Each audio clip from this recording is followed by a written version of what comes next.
Evo zašto smo se mi danas ovdje okupili. Kod vas je stigao čovjek koji je predsjednik ove stranke, autohtone Hrvatske stranke prava, da ovdje osnuje kod vas ogranak. A kakva je to stranka, autohtona Hrvatska stranka prava, o kom će najbolje vaš predsjednik govoriti, a ja mogu kazati kao koalicijski partner, koji smo bili na ovim posljednjim izborima zajedno u koaliciji sa autohtonom Hrvatskom strankom prava, da je autohtona Hrvatska stranka prava se pokazala jedina stvarna, iskrena i istinska oporba u Hrvatskoj državi. Jer, nažalost, braćo i sestre, mi smo danas svjedoci da u Hrvatskom saboru vi nemate oporbe, hrvatske oporbe. Vi imate, svi su redom komunisti, svi su redom bivši udbaši, svi su redom agenti i svi su redom Jugoslaveni, čak i četnici, a i orionaši, to vi sami znate najbolje. Iz ovih krajeva je Oriona imala jako dugu, nažalost, tu nesretnu i tradiciju koju su se preselili u Zagrebu i sad su tamo na vlasti. Braće i sestre, to četništvo što je u Zagrebu, što je u Hrvatskoj na vlasti, mi to moramo zaustaviti i mi to jedini smo u stanju zaustaviti. Nemojte to očekivati od ove vlasti, niti od ove lažne oporbe u Hrvatskom saboru. Nemojte to očekivati od neke Ruže Tomašić, koja je bila prošle godine do mjeseca ožujka u Vukovaru u koaliciji sa Srpskom demokratskom strankom Milorada Pupovca, pa sami zaključite o kakvom to pravaštvu se radi kod Ruže Tomašić. Jer ta Ruža Tomašić na kraju krajeva je bila sad i za Europsku uniju, ona je digla svoju ruku za ulazak Hrvatske u Europsku uniju, a braća, sestre, to je najveće zlo što se može dogoditi hrvatskom narodu i što se sad to događa, jer je to najveća prevara i najveća obmana, jer hrvatski narod nakon skoro 900 punih godina svog sluganstva raznim okupatorima opet gubi svoju neovisnost, opet gubi svoj suverenitet i nažalost opet postaje robovski i sluganski narod. A mi to nećemo dozvoliti i ne smijemo dozvoliti, i zato smo ovdje.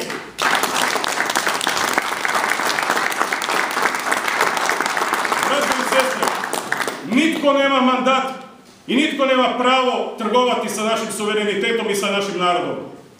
Mi kao dragovoljci 1991. mi smo se krvavo izborili za našu suverenu i nezavisnu Hrvatsku državu i nikom je nećemo dati.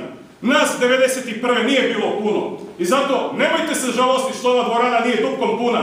Za godinu dana bit će prepuna, ljudi će vani stajati, jer oporbe druge u Hrvatskoj nema. Od ove trenutno danas jedine oporbene stranke u Hrvatskoj, to je autohtona Hrvatska stranka prava, braćo i sestre. Nas hrvatskih dragovoljaca nije bilo 15, možda 20, neki će kazati 25.000. Ali ja vam kažem, mi smo dobili rat, pobjedili smo tada, kako su tada govorili, treću armiju u Europi, mi smo im polomili zube, mi smo pokazali da je Bog uz nas, a samo zato što smo na strani istine i na strani pravde i pobjedit ćemo i sada te sotone koji su na vlasti.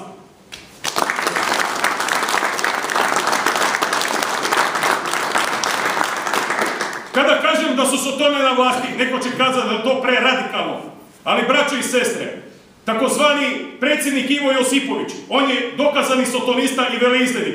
Zašto sotonista? Ne zato što on sebe javno tretira da on neki agnostik ili gnostik, nije to uopće bitno. On kao skladatelj, kao glazbenik je skladao Ars Diaboli, a pjesma, odnosno ta glazba Ars Diaboli na hrvatski znači vražja umjetnost. Pitam ja vas, braćo i sestre, tko bi od vas u čas od tone skladao glazbu? Ja sam siguran da od ovdje, od nazočnih, nitko ne bi, jer nitko od nas nazočnih nešto je sotonu, nego samo našega Boga stvoritelja koji je na nebu, koji je stvoritelj svega vidljivoga i mi kao vjernici, kao hrvatski narod samo u njega vjerujemo. I prema tome ovaj hrvatski narod konačno zaslužuje imati predsjednika i konačno zaslužuje imati vlast koja vjeruje u Boga koji je stvoritelj svega vidljivoga i nevidljivoga. I mi ćemo tako predsjednika imati i mi ćemo takvu vlast imati. Jer nama vlast ova pripada, a nikakvim sotonistima, nikakvim udbašima, nikakvim četnicima, neka sele u četničku Srbiju odakle su došli i s kima prijateljuju.